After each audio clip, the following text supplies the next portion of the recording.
mula sa lungsod ng Olongapo. Kasama si Tommy Abile. Ito ang Ronda Balita sa Umaga. Good morning, good morning mga kababayan sa Olongapo. Ay binabati ko kayo ng magandang umaga. Ganon din sa ating mga kababayan sa buong Metro Manila, Valenzuela, Bulacan, Pampanga, Tarlac, at ganon din sa Bataan. Good morning po. Isang napakagandang umaga sa ating mga kababayan sa ating lalawigan hanggang Bataan. Good morning mga taga Dinalupihan, mga taga Hermosa, Limay, at ganun din sa mga taga Maraviles at Morong. Good morning sa mga taga Barangay Roosevelt diyan sa Dinalupihan, Bataan, na napakarami talagang nanonood sa atin diyan. Ganon din diyan sa Barangay Tipo, Hermosa, Bataan. Yung mga opisyal ng barangay, good morning. At sa Barangay Bangal, good morning, good morning. Hanggang sa Barangay New Cabalan, good morning po sa inyong lahat. Kay Mang Boy, ganon din sa mga taga-Iram, lahat dyan, mga taga Purok 4, Purok 5, Purok 3 at 7 hanggang 2. Saka siyempre sa Uno, sa Libas, good morning sa inyo dyan. Lalo na sa mga Istadyan family, good morning. At dyan naman sa may malaking bato, dyan sa Old Cabalan, ang ating Gadingan at Los Santos family. Ayan dyan laging madaling tandaan yan malaking bato. Pag-ikot, malaking bato. Kaya nga kagabi pagsabi ko, malaking bato. Ayan. Ayan. Good morning sa inyong lahat dyan. Good morning din po sa ating mga kababayan dyan sa Old Cabalan. Mga taga Old Cabalan, good morning po sa inyo.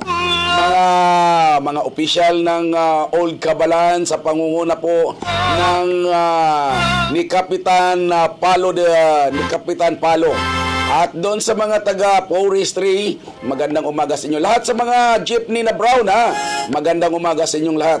At doon naman sa mga taga Apitong, lalo na yan kay sa mga Ramirez family at yung ating kaibigan dyan na si Kanits dyan sa Apitong. Good morning sa inyong lahat dyan. Sa Apak family, Aquino, yan Dumangas, Laksa at Tolentino, magiging Docos family. Good morning po sa inyong lahat dyan. Sa ating mga kababayan dyan sa Little Baguio, good morning. Santa Rita, Mapayuhan, hanggang dyan sa Tabakuan, Gordon Heights, lalo na Kalamba family, good morning. At ganun din dito sa West Bahak-Bahak kay Kapitan Capistrano, good morning sa iyo Kapitan. Sa dito naman sa East Bahak-Bahak, good morning din sa mga taga-barangay, good morning. At kay Nanay Floring dyan sa Katipunan Street, kay Nanay Floring sa Pamilyang Mayor, good morning sa mga taga-Pag-asa, Kalalaki, Asinan at West Tapinak, Banikain. Good morning sa mga taga-Banikain, lalo na yan sa mga bata pa family. Kahit tatanda yan, bata pa rin yan. Bata pa family. At ganun din po sa ating mga kababayan dyan, lalo na kay Sir Wilfredo Magpayo. Good morning sa iyo, sir. At yung sabi niya, matanda na raw ako dahil naabutan ko pa si General Tobias. Si General Tobias kasi nung mag-retired na yon, tinawakan niya ang National Park Development Committee. Kaya nagiging boss ko yun. Gaudencio Tobias. Good morning sa mga taga-Kababae, ganun din sa mga taga-Kalaklan at Barito. Good morning naman sa mga taga-Subic. Ay, kumusta kayo lahat dyan mga taga-Subic? Talagang bilib ako dyan sa area na yan. Good morning sa inyong lahat. Mga buong Subic hanggang Katihan, hanggang Pamatawan. Sa Castillejos naman, sa Nagbunga, good morning sa iyo, Shi. Good morning din sa lahat ng mga nanonood sa atin dyan sa bayan ng Castillos. At kumusta na ba yung mabahong-mabaho dyan na pigiri? May pigiri dyan na napakabaho talaga. Hindi pa rin nadidisiplina ng lokal na pamahalaan. At ganoon naman sa ating mga kababayan dyan sa San Marcelino, yung Dunaal family, dyan sa Barangay Lucero. Good morning sa inyong lahat. Ganon din sa mga taga Barangay Rabanis. Good morning. Ganon din sa mga taga San Antonio, San Felipe, yan, San Narciso, at Kabangan hanggang Butulan. At sa mga Sambalinyo, maganday alo, kuyo mo kaganawan. At ganon din sa mga Ilocano, naimbag na bigat na kayo, mga Ilocano. Ayan At tama yung buntag naman sa mga naminaw na nanaong mga Bisaya. Ganon din sa ating mga Ilonggot Ilongga. Maayong aga sa inyong tanan. Sa inyong tanan, maayong aga. At ganon din sa Waray, sa ating mga kababayang Waray. Maupay na aga sa inyong maupay na aga sa inyo. At ganon din sa ating mga kababayang mga kapatid na mga Muslim. Assalamualaikum mga brother. At siyempre sa mga kuyuni naman, mayad nga temprano. At hindi na mawawalan ang ating mga kababayang mga kapangpangan, mayapa baki kayungan. Good morning sa lahat nating mga listener sa DWGO at viewers dito sa ating sa ating programang Ronda Balita, ang naghahatid ng balita sa ating lalawigan. Mula balitang nasyonal hanggang lokal ay inyo pong masasaksihan. Samahan po ninyo ako sa loob ng isang oras. Tommy Abile po ang inyong makakasama sa loob ng isang oras sa Ronda Balita. Sa mga ulo ng ating mga balita, Palasyo nalulusutan ng Meralco sa advance collection ng consumer. Ayan mga kaibigan. At sa iba pang mga balita, ang 16,000 na sweldo monthly ang ito po ang iginigiit ngayon ng mga grupo ng manggagawa na kailangan umabot na ng 16,000 ang isang buwan na pasweldo ng kanilang mga employer sa loob ng National Capital Region. At riding in tandem ay muli na namang gumagala at 4 na parak na nagiging tulak ng droga, tiklo. Yan po mga kaibigan. Kaya ito po atin pong saksihan ay dahil sa busy umano ang palasyo sa pagdating ng Santo Papa. Ang palasyo ay nalusutan ng Meralco ng advance collection sa consumer.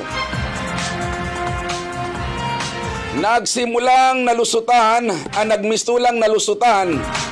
ang Malacanang sa aksyon ng Manila Electric Corporation o Meralco na pagpapatupad ng advance collection sa bill ng power consumer. Ang advance collection ay ang tinatawag na 0.406 kada kilowatt ay para sa feed-in tariff allowance charge ng kumpanya.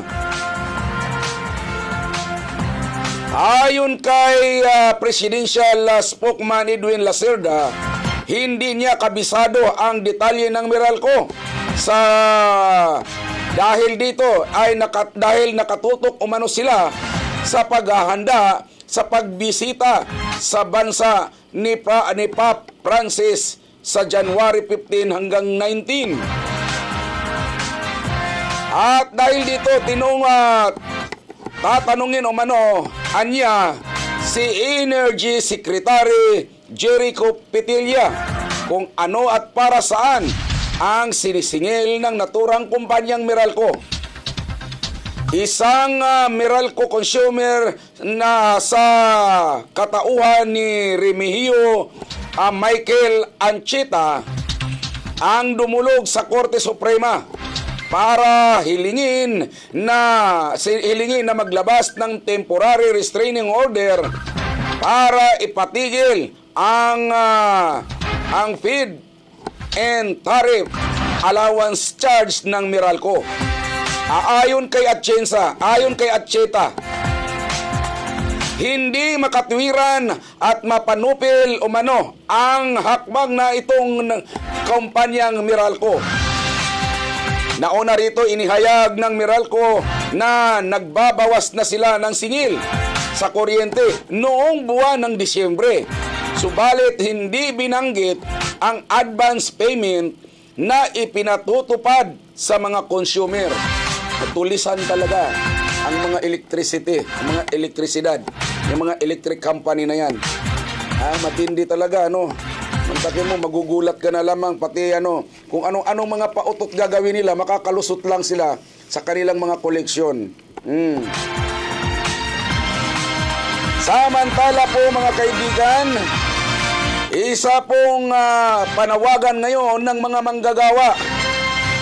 Kinalampag ng mga militanteng grupo ng kadamay ang gobyerno na ipapatupad na ang 16,000 kada buwan na minimum wage para sa mga manggagawa upang mabawasan ang epekto ng sunod-sunod na taas singil sa tubig at MRT.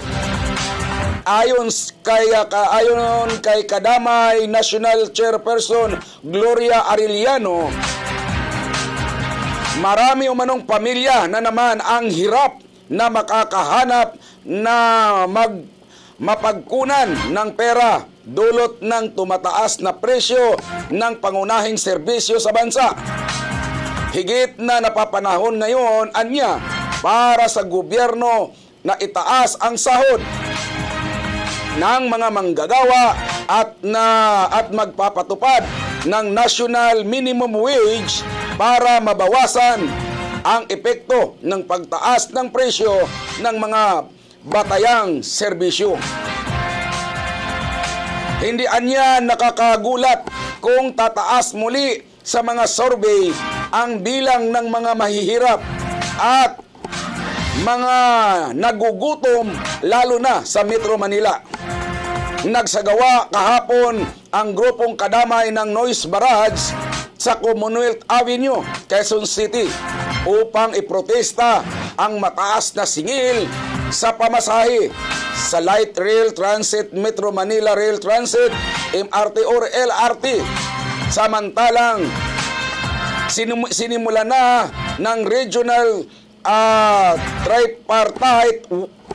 tripartite wage ang productivity ng National Capital Region ng NCR ang evaluation sa kasalukuyang minimum wage sa buong Metro Manila.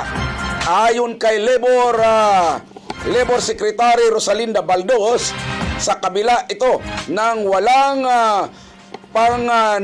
nakahaing petisyon ngayong para sa wage increase sa Metro Manila.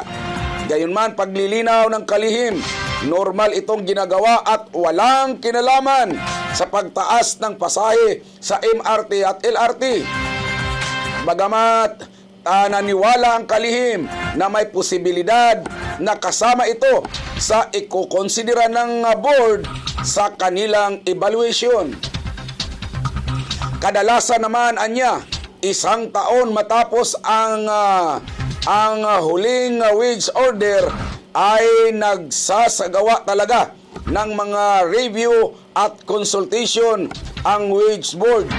Sa ilalim ng bansa, may umiiral na 1-year ban sa pagkakaloob ng mga wage hike.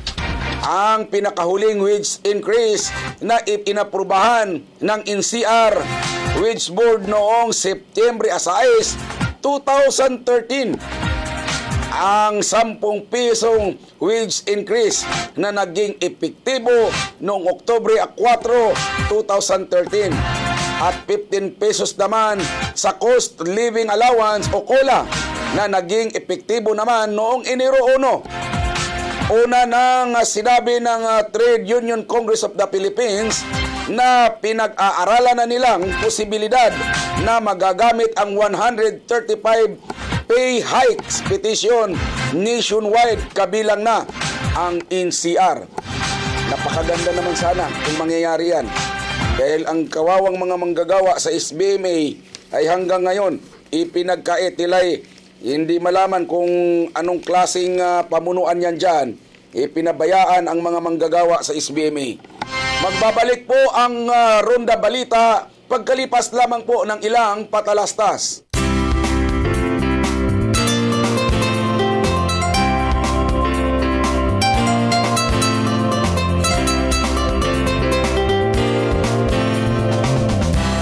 Mga kaibigan, patuloy po tayo sa ating pagbabalitang nasyonal na dapat masaksiyan ng ating mga kababayan. Riding in tandem na kidnapper ay gumagala na hindi lamang dito sa Metro Manila. Naitala ngayon itong balitang ito doon sa pagkaka-kidnap ng 7 taong gulang. Tinangay ng mga hinihinalang miyembro ng Abu Sayyaf ang 7 taong gulang na batang lalaki sa barangay Asturias, Hulo-Sulo, Kamakalawa. Ayon kay Colonel Rinaldo Aquino, commander ng Special Operation Group, 2 hindi nakilalang lalaki ang dumukot kay Eljon Marso, estudyante ng Norte Dam at Hulo, at anak ni Maimbong Municipal Treasurer John Marso. Nabatid naman kay Ensign Chester Lan Ramos, Public Affairs Officer ng Joint Task Force ng Sambusilta, na naglalaro lamang umano sa labas sa kanilang bahay ang bata nang pwersahang bitbitin ng mga suspect na sakay ng isang motorsiklo at tumakas patungong barangay Anuling, Patikol, Sulo. Ang grupo umano ng ESG ang sub-leader Namiel Ahaha alias Gapas ang tumangay sa bata. Agad namang naglunsad ng operasyon ang militar at pulisya upang iligtas na mabawi ang nasabing biktima. Ay sigurado kung ransom na naman yan. Mga kaibigan, 100 sniper ang ipapakalat sa pagdalaw ni Pop Francis sa susunod na linggo. Hindi higit sa 100 na sniper ang pakikilusin ng Armed Forces of the Philippines para sa seguridad sa pagbibisita ni Pop Francis sa susunod na linggo. Ayon kay AFP Chief of Staff General Gregorio Katapang Jr., na sarami ng mga gusali sa Ruhas Boulevard kung saan inaasahang dadaan ang Santo Papa, kailangan umanong bantayan ito ng husto. Nagdadagdag na rin anya sila ng mga tauhan ang mga Armed Forces of the Philippines na i-deploy na aabot naman sa 17,000 o 17,000 kasama ang mga reserve officer, reservist personnel. Bunsod na rin ng mahabang listahan ng mga aktibidad ni Pop Francis. 10,000 ang magbabantay sa seguridad sa Metro Manila, habang 7,000 sundalo naman sa Visayas. Epektibo sa Sabado, Enero 10, at itataas na ang EEP sa red alert ang buong bansa sa araw na ito. Yan. Ganun na pinaghandaan ngayon ang pagdating ni Santo Papa. Samantala mga kaibigan, 4 na tulak na kapwa na parak ay natimbog na. Sana mayroon ding matimbog dito sa area.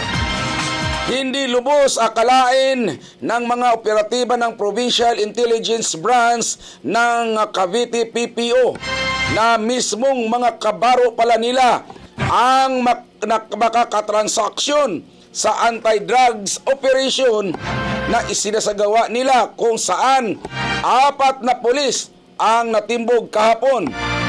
Kinilala ni Cavite Police Director Senior Superintendent Junel Istumo ang mga nadakip na suspect na sina PO3 Paul Barriosa Santuili, PO3 J Salundro Ilagan, PO1 Joey Luis Guerrilla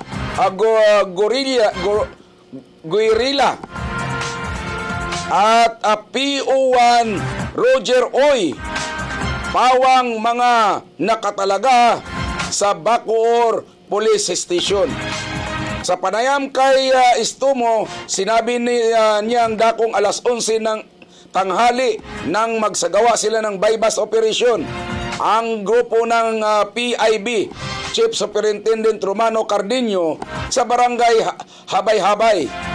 Sa kalagitnaan ng transaksyon, sumugod at natutukan ng mga operatiba ang 4, kaya hindi na nakapanglaban pa. Nakumpiska mula sa kanila ang siyam na heat shield transparent plastic chassis ng shabu na may ito yung tinatawag na hinanala nilang shabu, at 3 9mm Glock na pag-aari ng PNP at isang M16 rifle.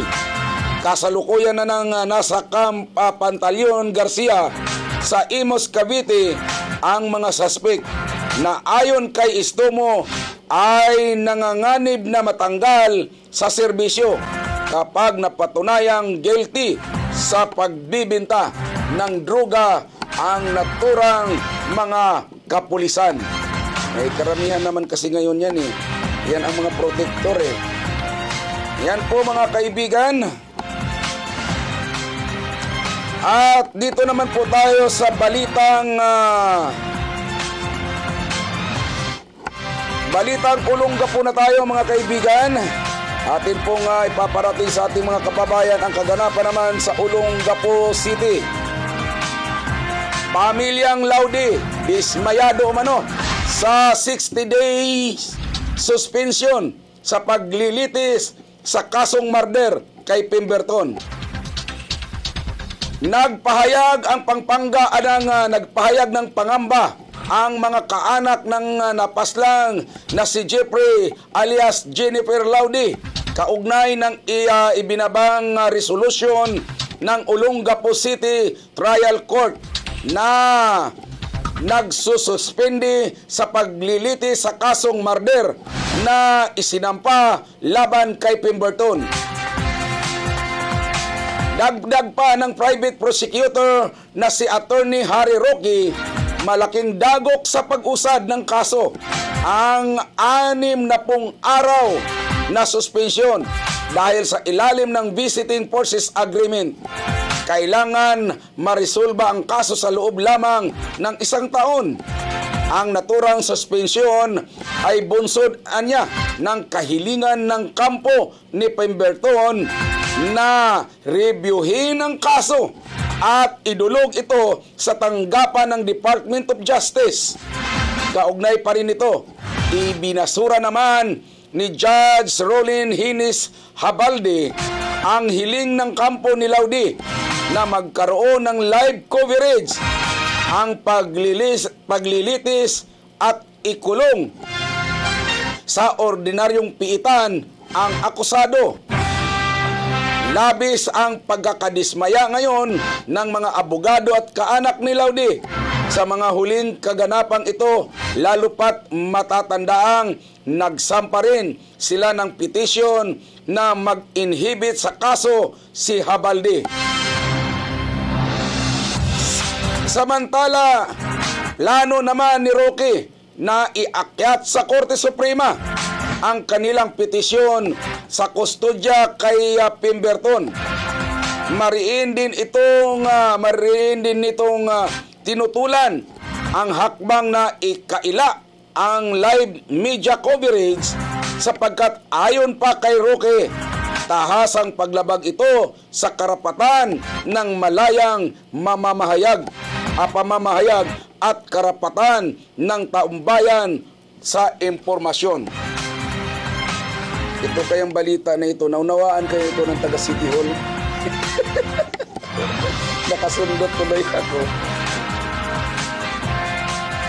Mga kaibigan, yan po ang balitang Olongapo na ito pong si Roque ay balak nang iakyat sa Korte Suprema hinggil sa pagbasura ng grupo ni Judge na ipiit sa ordinaryong kulungan. Iba nga ang napagkasunduan, ipagpipilit ninyo. Baka isang araw, malaman na lamang namin, ay nasa Amerika na rin kayo. Iyon na lang naman ang hiling ng karamihan ng nagaganap na laban ng laban, gamitan ng gamitan, gamitin si Juan de la Cruz, gamitin si ganito. Isang araw, inalok na kayo, nawala na kayo bigla, nandoon na pala kayo sa Amerika na nirahan. Di ba? Mga kaibigan, sa iba pang balita, amang pumatay sa sariling anak, kinasuhan na. Ito po sa Olongapo City.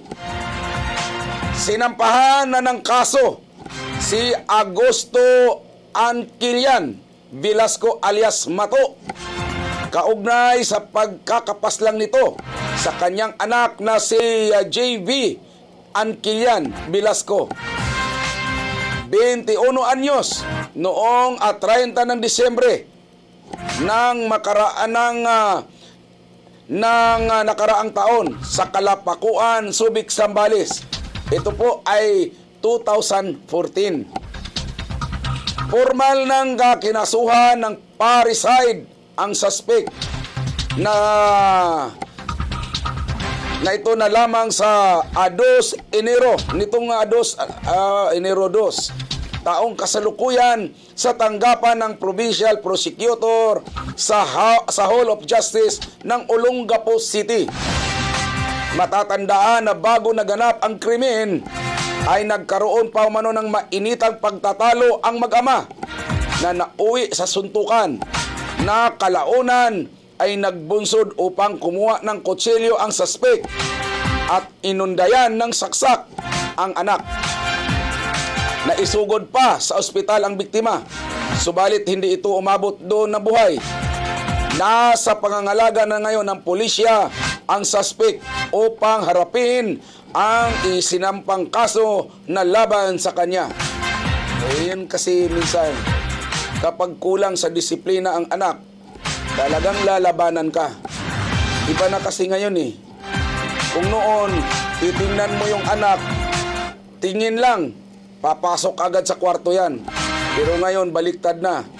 Ang magulang na ang tinitingnan ng anak, ang magulang na ang papasok sa kwarto. Kaya depende sa pagpapalaki kasi ng anak yan. Kaya habang bata pa, hubugin ninyo kung paano magiging mas unurin. Yan po ang balitang Olongapo, at isa pang balitang Olongapo po mga kaibigan ay bangkay ng resort secretary na natagpuan. Ay ito'y natapos ito naibalita na natin ito nung nakaraan di ba? At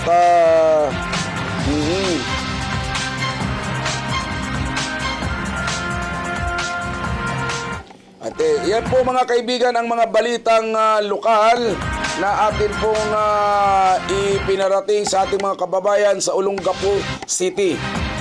At tayo naman po ngayon, kung matatandaan po natin, ay sa ating pagbabalita kanina, mayroon na namang 4 na mga kapulisan ang nadakip dahil sa pagtutulak ng droga. Sa Olongapo kaya, bakit napakalakas ng bintahan ng droga? Dahil kaya may mga pulis din kayang protektor, may mga taga-PDEA kaya mga protektor. Kaya po tayo ay papasok po tayo sa ating editorial para po tayo po tatalakay hinggil po rito. Mga kaibigan, dapat po kasi dito talaga sa ating bansa ngayon, kailangan na pong purgahin ang hanay ng kapulisan. Ito po'y hiniling kay Deputy Director General Leonardo Espina na magkaroon ng cleansing process sa pambansang pulisya. Angkop na buwelo ito sa nalalapit na pagdalaw ng Santo Papa, yung kanilang Pope Francis sa bansa. Makakatulong ito upang mabigyan ng maayos na seguridad ang Santo Papa kung saan magkaroon ng imahe ang pambansang pulisya sa mata ng ating mga panauhin, hindi lamang mula sa Vatican City. Tama nga naman, dapat purgahin. Bagkus mga kaibigan, maging sa pananaw ng international press na magmumula pa sa iba't ibang panig ng daigdig, kung agarang pupurgahin ang pulisya, mabilis na mapapatalsik ang mga tiwaling hoodlum in uniform at maging ang mangungutong sa gitna ng kalsada ay kasama sa maibubuga ng purga. Tama ang opinyon na hindi dapat mag-relax ang hanay ng Philippine National Police. Bagkus ay dapat na laging mag-alerto, naka-alerto. Hindi lamang laban sa kriminal, bagkus ay laban din sa mga mismong PNP, iskalawag na sumisira sa mga imahe nila. Dapat naman sana. Sa ngayon po mga kaibigan, imbis na maging modelo ang karaniwang kinatatakutan ng mamamayan, ang paglapit sa kanila ng mga naka-uniforming parak sa takot na makutungan, sa takot o kaya'y mahuldap, o sa takot na baka bintahan ng droga o plantiran ng droga. Ganun po kabulok ang hanay at sistema ng kapulisan na dapat na talaga siyang purgahin. Angkop lang ang rekomendasyon na ito na purgahin ang pulisya lalo na sa madaling panahon. Tama. Kasi napakatalamak na po talaga. Napakatalamak na ng nasira na ng husto ang imahe ng pulisya. Sa mga ating mga kababayan, hindi lamang sa hanay ng kapulisan ang matinding problema ng ating lipunan ngayon. Mga kaibigan, kung pupurgahin man, dapat ang hanay ng kapulisan ay dapat na rin purgahin ang hanay ng iba't ibang ahisya ng ating pamahalaan. Napakarami na rin katiwalian. Pati pa hanggang sa pagdating ng eleksyon, marami na rin naiimpluwensyahan sa ating mga kababayan, sa ating mga hasahanay ng politika. Katulad ng COMELEC, dapat din kaya sila kayang purgahin? Nagkabistuhan na rin. Ano pa ang ginawa? Dapat talaga may mabigat na kaparusahan ang nagagawin ang ating pamahalaan. 300 million ang kontrata ng COMELEC sa Smartmatic na hindi dinaan sa bidding. Matapos makatikim ng batikos mula sa publiko dahil sa 1.2 billion na kontrata na ibinigay ng Comelec sa Smartmatic nang wala umanong naganap na bidding, agad na sumagot si matandang Chairman Sixto Brillantes na 300 million lang naman ang hindi na nila idinaan sa bidding. O kita na ninyo, di napakalaking violation nito. Dapat makulong ito si Brillantes. 300 million daw ang hindi idinaan sa bidding para isasagawang diagnostic examination at minor repair ng Smartmatic para sa may sirang mga PICOS machine. Ibig sabihin, magkakatotoo na ata ito. Yung sinasabi na ito na mukhang pinoprogram na.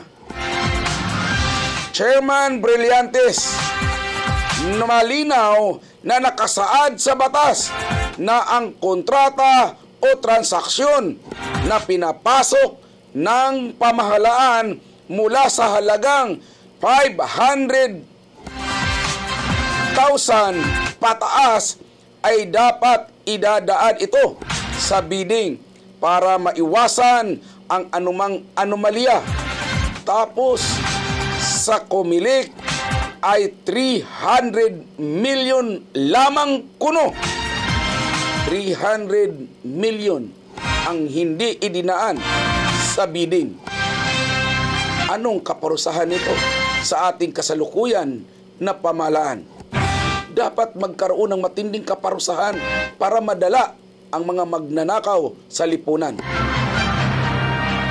Abay, lintik na parang kwento na lamang ang isang magnanakaw na nagsasabing kanyang biniktima na hindi ko naman ninakaw lahat ng laman ng bahay mo dahil may itinira naman ako kahit kaunti doon. Ganon kaya ang kalalabasan nito? Ibig sabihin po mga kaibigan, ang pagre-repair daw ng Smartmatic PICOS machine ay hindi idinaan sa bidding. Kung hindi idinaan sa bidding, ang ibig sabihin nito, mayroon na naman tayong hokus-pokus na dapat talaga ang mga taong bayan ang mismong mag-react na nito. Kaya dahil doon, ginawa ng ating mga kababayan sa Metro Manila ay hindi na katanggap-tanggap ang binitiwang statement ng Malacanang na kaya daw ay